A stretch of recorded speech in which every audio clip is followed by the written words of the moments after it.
Chers auditeurs, bonjour, me revoilà, Gina. Nous allons parler aujourd'hui du sujet la peau et les cheveux des esclaves noirs servaient à fabriquer des chaussures et des couvertures de livres. Souvenons-nous, à chaque fois que nous passons devant les grandes bâtisses, signes de fierté des adeptes du Ku Klux Klan et autres demeurés racistes, que Wall Street a des racines dans l'esclavage, les universités prestigieuses ont des racines dans l'esclavage. L'Amérique a été construite sur le dos des esclaves africains. Voici un article qui dit froidement que la peau bronzée d'un Africain donne le cuir le plus durable et le plus souple qui soit. Alors, je vais vous lire un article de la revue Philadelphia News Mercury, samedi matin 17 mars 1888. Je vous dis, je me rappelle qu'il y a 2 ou 3 ans, je me suis adressé à un médecin éminent de cette ville qui portait des chaussures faites de peau de nègre. Il a toujours adhéré à cette coutume, insistant sur le fait que la peau bronzée d'un Africain donne le cuir le plus durable et le plus souple qui soit. Je lui ai demandé, est-ce que l'Africain est encore au-dessous de vos pieds? D'une manière plus réelle et sans l'ombre d'un sourire, il a répondu, je suppose que vous voulez me demander si je porte toujours des chaussures en peau de nègre. Je le fais certainement, et je ne propose pas de changer à cet égard jusqu'à ce que je trouve un cuir plus doux qui durera plus longtemps et présente une meilleure apparence. Je n'ai aucun sentiment à ce sujet. Les chaussures du médecin présentent toujours un lustre particulièrement riche dans leur noirceur.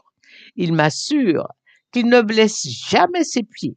Il obtient les peaux des corps de nègres qui ont été disséqués dans l'un de nos grands collèges de médecine. Le meilleur cuir est obtenu à partir des cuisses. Les semelles sont formées en plaçant plusieurs couches de cuir ensemble. Les chaussures sont façonnées par un cordonnier français de cette ville qui ne connaît pas le vrai caractère du cuir, mais qui s'interroge souvent sur sa douceur exquise et dit qu'il excelle la plus belle peau de veau français. Ne pensez pas un seul instant que ce médecin est un cas exceptionnel d'utilisation de peau humaine noire pour un usage pratique. Les étudiants en médecine présentent fréquemment une grande variété d'articles dans lesquels la peau ou les os de certains morts noirs disséqués ont été utilisés de manière exceptionnelle. L'un des hommes les plus indignes de la ville a un coffre-fort coiffé d'une partie de la peau d'une belle jeune femme noire découverte noyée dans la rivière de la Ware. Il conserve encore sa couleur naturelle. Un autre jeune homme que je connais a un cigare en peau de nègre. L'un des chirurgiens les plus connus de ce pays et qui réside dans cette ville possède un magnifique instrument entièrement recouvert de cuir en peau de noir d'Afrique. Une jeune femme de la société de cette ville a une jolie paire de pantoufles foncées. Le remarquable aspect lustré du cuir excite constamment l'admiration de ses amis quand il les voit. La peau provient d'un cadavre nègre disséqué à Jefferson College. Les rosettes sous les pantoufles étaient habilement façonnées par les cheveux noirs du nègre.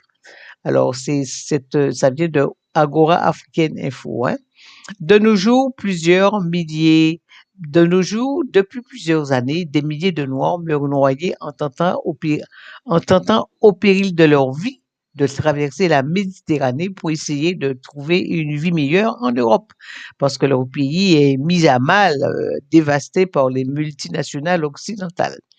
Connaissant la mentalité insensible, sans scrupule, avide de toujours faire des profits des licodermes, je ne serais nullement surprise d'apprendre un jour que les cadavres de ces pauvres Noirs seraient utilisés à des fins mercantiles, car ces gens sont capables de tout et ne reculent devant rien dès qu'il s'agit de se faire de l'argent. Ça, nous le savons.